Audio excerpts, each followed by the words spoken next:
আপনারা সকলেই জানেন সাংসদের হানার ঘটনায় প্রধান অভিযুক্ত ললিত ঝা বৃহস্পতিবার রাতেই তাকে গ্রেপ্তার করেছে দিল্লি পুলিশ। এবং সেই ললিত ঝায়ের সঙ্গে তৃণমূল কংগ্রেসের বিধায়ক তাপস রায়ের একটি ছবি সুকান্ত মজুমদার তার সমাজ মাধ্যমের তার যে হ্যান্ডেল রয়েছে সেখানে তিনি এক্স হ্যান্ডেলে তিনি পোস্ট করেন এবং সেই বিষয়টি নিয়ে বিতর্কের সৃষ্টি হয়। এবং এই বিজেপির পক্ষ থেকেও বারংবার বলা হয় যে তাপস রায়ের সঙ্গে এই ললিত ঝায়ের ছবি এবং সেই বিষয়টিকে রাজনৈতিক অস্ত্র করে বিজেপি।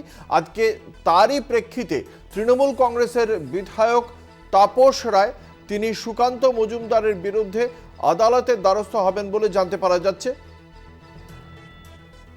আপনাদের জানিয়ে রাখি,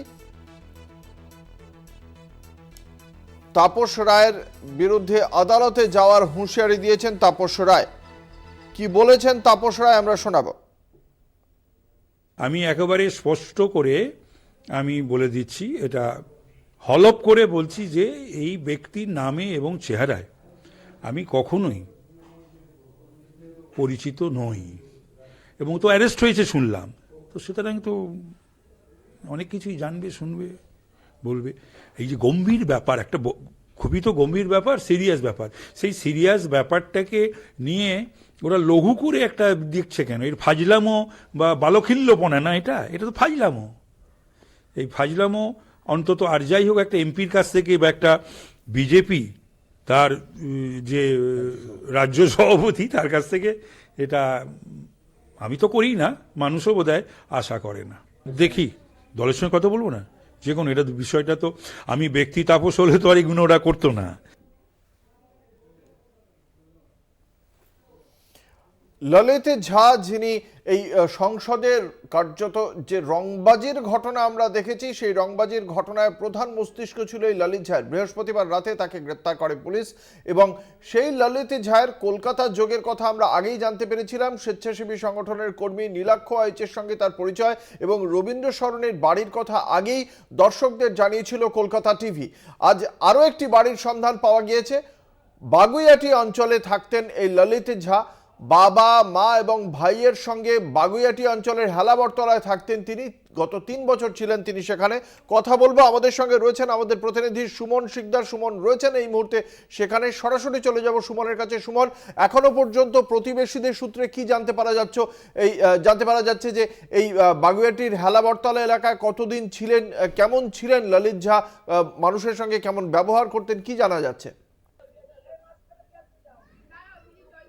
একদম, দেখো, এই যে বাগুইআটি হেলাবরতলা অঞ্চল, আমার পিছনের যে বাড়িটা দেখাচ্ছি, এই বাড়িটাই মূলত এই সংসদের যে স্মোক ক্যানকাণ্ডের মাস্টার মাইন্ড ললিত ঝা, তিনি কিন্তু থাকতেন সপরিবারে এই বাড়িতেই। কিন্তু মূলত 3 বছর আগে তিনি এই বাগুইআটির হেলাবরতলা এই যে এলাকা, সেই এলাকায় মূলত আসেন এবং 3 বছর ধরে এই বাড়িতেই থাকতেন। 10 তারিখ, এই চলতি মাসের 10 তারিখ তার পরিবার এবং মা, বাবা, ভাই তারা দেশের উদ্দেশ্যে রওনা দেয়। মূলত বিহারের বাসিন্দা তারা।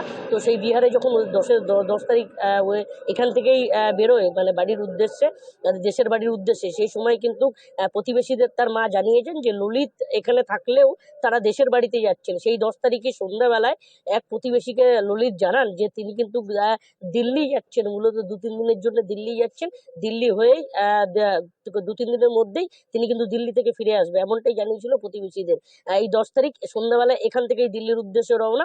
প্রতিবেশীরা যেটা দাবি করছে, মূলত এলাকায় ভালো ছেলে হিসেবেই পরিচিত, এলাকায় শিক্ষকতা করতেন, পাশের এলাকার স্কুলে তিনি পড়াতেন, এমনটাই প্রতিবেশীরা দাবি করছে বা জানাচ্ছে। এলাকায় কারোর সাথে সেরকম ভাবে না মিশলেও মূলত এলাকায় ভালো ছেলে হিসেবেই পরিচিত এই ললিত ঝা।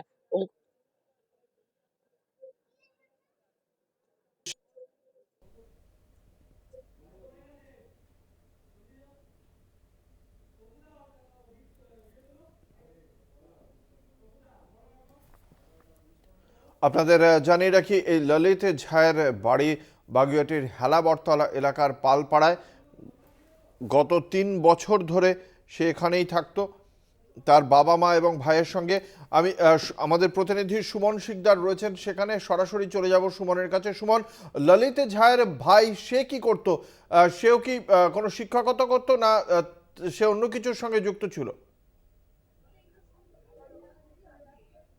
একদম প্রতিবেশীরা যেটা দাবি করছে যে তার ভাই কিন্তু অন্যত্র বড় বাজারে কোথাও একটা কাপড়ের দোকানে কাজ করতো, এমনটাই প্রতিবেশীরা জানাচ্ছে। এবং বাবা ললিত ঝায়ের যে বাবা তিনি কিন্তু পুরোহিত ছিলেন, সেটা কিন্তু জানাচ্ছে মোটামুটি প্রতিবেশী বা আশেপাশের লোকজন। মূলত এলাকায় তিন ভাই, তারা তিনজনাই কিন্তু ভালো ছেলে হিসেবেই পরিচিত এলাকায়। এমন একটি ঘটনা ঘটাতে পারে এই যে সংসদের যে স্মোক ক্যান কাণ্ড, সেই কাণ্ড যে ললিত ঝা ঘটাতে পারে বা তাকে মাস্টার মাইন্ড এমনটাই সে যে মাস্টার মাইন্ড এমনটা যেমন দাবি করা হচ্ছে, মূলত প্রতিবেশীরা বলছে যে এরকম সে করতেই পারে না, এমনটাই প্রতিবেশীরা জানাচ্ছে। অঙ্কুর দা, একেবারে ধন্যবাদ। আমাদের সঙ্গে ছিলেন আমাদের প্রতিনিধি সুমন শিকদার।